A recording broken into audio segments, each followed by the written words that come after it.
جب تک گھروں کے اندر یہ بڑے موبائل آئے ہیں، عورتوں کی زندگیوں کو تباہ و برباد کر کے رکھ دیا ہے، گھروں کی خیر و برکت کو تباہ و برباد کر کے رکھ دیا ہے۔ یہ عورتیں گھر بناتی ہیں، عورت سے بنتا ہے گھر۔ اگر ایک عورت گھر کی ٹھیک ہو گئی، ایک عورت تمام بچے ٹھیک ہوں گے، مرد ٹھیک ہوگا۔ مرد کی زندگی باہر کی زندگی ہوتی ہے، عورت ہمیشہ گھر میں رہتی ہے۔ میرے دوستو، ایک اکابر کا ایک آخری بات کہہ کے اجازت چاہوں گا۔ ایک اکابر کا ہمارا قصہ بات سن لے۔ ان کی تربیت اس طرح ایک ماں نے کی تھی کہ وہ جب شروع میں ان کی ماں نے کہا تھا آپ جو ہے نا نماز پڑھیں گے، نماز پڑھنے کے بعد آپ کو کھانا ملے گا، عمدہ چیز ملے گی، سب کچھ ملے گا، تو وہ جیسے ہی بچہ نماز پڑھتا، نماز پڑھنے کے بعد ایک خاص الماری کے اندر اس کی ماں چھپ کے رکھ دیا کرتی تھی تاکہ بچے کا یہ ایمان بن جائے، بچے کا یہ یقین ہو جائے کہ میں نماز پڑھوں گا، اللہ کی بارگاہ میں سجدہ ریز ہوں گا تو مجھے کھانا بھی ملے گا، مجھے جو ہے نا عمدہ چیزیں بھی ملیں گی، مجھے خرچی بھی ملے گی۔ جیسے ہی نماز سے فارغ ہوتا ماں کہتی اس الماری میں چلے جاؤ،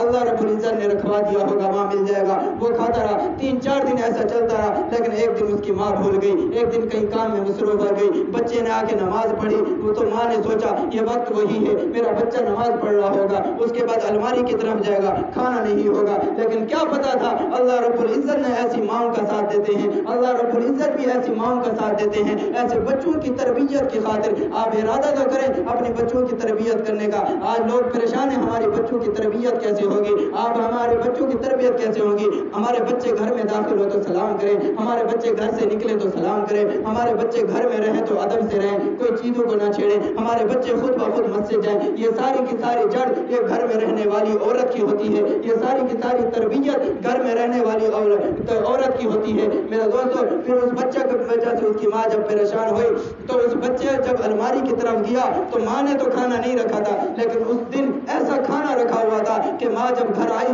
پریشان ہو کے آئی کہ بچے سے فوراً پوچھتی ہے بیٹا آپ نے کھانا کھایا، بیٹا آپ نے کھانا کھایا؟ بچہ کہتا ہے اماں آج تو مزہ آ گیا، آج تو اتنا عمدہ کھانا ملا، آج تو کتنا مزہ آ گیا۔ تو اماں رو پڑی، اللہ کے دربار میں وہ بھی سجدہ ریز ہو گئی، میرے اللہ تو کتنا رحیم ہے، میرے اللہ تو کتنا کریم ہے، بغیر وسیلے کے بھی کھلاتا ہے، وسیلے کے ساتھ بھی کھلاتا ہے۔ تو اتنا عمدہ کھانا اللہ رب العزت کی طرف سے رکھا۔ آپ ارادہ تو کریں اپنے بچوں کی تربیت کا۔ یہ قرآن کریم نے سارے مقاصد خود کھول کر بیان کیے ہیں۔ اقیموا الصلاۃ وآتوا الزکاۃ، نماز پڑھیں، زکوٰۃ ادا کریں، اطیعوا اللہ واطیعوا الرسول، اللہ کی بھی اطاعت کریں، رسول کی بھی اطاعت کریں، روزے رکھیں۔ یہ سارے معاملات بھی قرآن کریم نے سکھائے، معاشرت بھی سکھائی، گھریلو زندگی بھی سکھائی، ازدواجی زندگی بھی سکھائی۔ ووصینا الانسان بوالدیہ احسانا، اپنے والدین کا حسن سلوک بھی سکھایا اور چھوٹوں کے اوپر شفقت بھی سکھائی، پڑوسیوں کے حقوق بھی سکھائے۔ قرآن کریم کو صرف تلاوت کر لینا کافی نہیں، بلکہ قرآن کریم کے تراجم کو سمجھ کر، قرآن کریم کے مفاہیم کو سمجھ کر، قرآن کریم ہماری ہدایت کے لیے آیا ہے۔ ہماری ہدایت کے لیے اس وقت ہوگا جب قرآن کریم کے احکامات کو ہم سنیں گے، قرآن کریم کے احکامات پر ہم عمل کریں گے۔ آج ہم صرف رمضان کریم کے اندر صبح کی نماز میں 2 پارے پڑھ لیتے ہیں، ہم کہتے ہیں ہم تو بہت بڑے حافظ ہو گئے، ہم تو قرآن کریم کا حق ادا کر دیا۔ نہ بابا نہ، یہ وہ زائد چیز ہے جس کا ثواب ضرور ہے، جس کا کوئی انکار نہیں، لیکن قرآن کریم کا جو حقیقی مقصد ہے اس کو ہم بھلا بیٹھے۔ میرے دوستو، اپنی اولادوں کی تربیت ہمارے اپنے ہاتھوں میں ہے۔ آج ہم صرف مدرسے کے قاری صاحب کو کہہ دیتے ہیں اس کی چمڑی اکھاڑ دو، اس کی تربیت کرو، یہ نماز نہیں پڑھتا، یہ نہیں کرتا، یہ نہیں کرتا۔ پہلے گھر میں جا کے اپنی بیوی سے پوچھو، گھر میں رہنے والی عورت سے پوچھو کہ اس نے بھی نماز پڑھی ہے یا نہیں پڑھی۔ اگر مولوی آپ کے گھر میں آ کر اپنی بیوی کو آپ کی بیوی کو نہیں کہے گا کہ نماز پڑھو، آپ کی بیوی کی تربیت، آپ کی بہن کی تربیت، آپ کی بیٹی کی تربیت آپ کے ہاتھوں میں ہے۔ مرد کا گربان پکڑنے والی یہی بیوی ہوگی، یہی بہن ہوگی، یہی بیٹی ہوگی کہ آخرت کے اندر کہے گی ربا مجھے اس بھائی نے مجھے نماز کا نہیں کہا تھا، ربا مجھے اس باپ نے نماز کا نہیں کہا تھا، اس بیٹے نے نماز کا نہیں کہا تھا، جبکہ اس کو پتا تھا خود بھی پڑھنے جاتا تھا۔ اس وقت ہم کیا منہ دکھائیں گے؟ آج ہم 2 دن ہمارے لیے مصیبت بنے گی، 2 دن ہمارے لیے وہ ہوگی، 3 دن یا 4 دن جب مسلسل عورت کو بولیں گے تو انشاءاللہ العزیز جب عورت نمازی بنے گی پورا گھر نمازی بنے گا، پورا گھرانے کے اندر برکت آئے گی۔ آج ہمارے گھروں کے اندر برکت اس لیے نہیں ہے وہاں نماز ہو رہی ہے، یہاں ڈرامے چل رہے ہیں، وہاں نماز ہو رہی ہے، یہاں ڈراموں کے اندر یا موبائلوں کے اندر گیموں کے اندر لگے ہوئے ہیں، وہاں نماز ہو رہی ہے، گھر کے اندر ٹیوشن سینٹر کھولے ہوئے ہیں۔ میرے دوستو، سب سے پہلے نماز ہونی چاہیے۔ نماز ہماری آخرت کی زندگی، دنیا کی زندگی کے لیے اپنی اولادوں کو، میرا مقصد صرف اتنا ہے آپ اپنی اولادوں کی تربیت خود کرنے والے بن جائے. مدرسے کے استاد کی ذمہ داری صرف پڑھنا ہے، صرف پڑھانا ہے. پڑھانے کے بعد اس کی جو باہر کی زندگی ہوگی بتائے گا، اور اس کے ہر ٹائم اس کے ساتھ چوکیداری تو مدرسے کا استاد نہیں کر سکتا. گھر جب آئے گا خود ڈنڈا اٹھانا پڑے گا. بچہ جب 7 سال کا ہو جائے اس کو جو ہے نا صرف ہاتھ سے کہو، اس کو زبان سے کہو بیٹا نماز پڑھ. جب 10 سال کا ہو جائے اس کو ہاتھ سے مارنے کی ضرورت ہے، اس کو چھڑی سے مارنے کی بھی ضرورت ہے کہ نماز پڑھ. اگر پھر بھی نماز نہیں پڑھتا تو ہمارے اکابرین نے لکھا ہے ایسے بیٹے کی ضرورت نہیں ہے، اس کو گھر سے نکال دو. ایسے بیٹے کی آپ کو ضرورت نہیں ہے جو آخرت کے اندر آپ کے لیے تباہ و بربادی کا ذریعہ بنے. آج اگر ہماری اولاد کوئی اچھا کام کرے گی، اگر اپنی اولادوں کو حافظ قرآن بنائیں گے، اپنی اولادوں کو حافظ قرآن بنائیں گے تو آخرت کے اندر ہمیں وہ انعام ملے گا، ہمیں ایسا تاج پہنایا جائے گا جو سورج سے بھی زیادہ چمکدار ہوگا. میرے دوستو، حافظ قرآن پورے گھر کو جنت میں لے جائے گا. ایک عالم پورے خاندان کو، پورے قبیلے کو جنت میں لے جائے گا. یہ کیسی اچھی بات ہوگی. ہر گھر کے اندر حافظ ہو، ہر گھر کے اندر ایسی ماں ہو جو 5 وقت نماز پڑھنے والی ہو. ہر گھر کے اندر ایسی ماں آج عزم کرتے ہیں، ایسی عورتیں تیار کرتے ہیں کہ نماز کے ٹائم اذان ہو ٹی وی بند، اذان ہو موبائل بند، اذان ہو کھانا پکانا بند، اذان ہو جانوروں کا کام بند. سب سے پہلے نماز پڑھے گی. جب نماز پڑھے گی تو ہمارے سارے مقاصد اللہ کی طرف سے پورے ہوں گے. اور جو کچھ کہا گیا سنا گیا اپنی ماں بہنوں سے بھی درخواست کرتا ہوں اس کے اوپر عمل کرنے کی توفیق عطا فرمائے، اس کے عمل کرنے کی، اس کے اوپر پابندی کرنے کی کوشش کریں. اور آپ حضرات سے بھی دعا ہے، اللہ رب العزت سے بھی دعا ہے، اللہ رب العزت جو کچھ کہا گیا سنا گیا اس کے اوپر عمل کرنے کی توفیق عطا فرمائے. الحمدللہ رب العالمین الرحمن الرحیم مالک یوم الدین. اللهم صل على محمد النبي الأمي وعلى آله وسلم تسليما. اللهم إنا نسألك الهدى والتقى والعفاف والغنى. اللهم إنا نسألك علما نافعا وعملا متقبلا ورزقا واسعا. اللهم إنا نسألك علما نافعا وعملا متقبلا ورزقا واسعا. اللهم إنا نجعلك في نحورهم ونعوذ بك من شرورهم. ربنا تقبل منا إنك أنت السميع العليم وتب علينا إنك أنت التواب الرحيم. صلى الله تعالى على خير خلقه محمد وعلى آله وأصحابه أجمعين برحمتك يا أرحم الراحمين.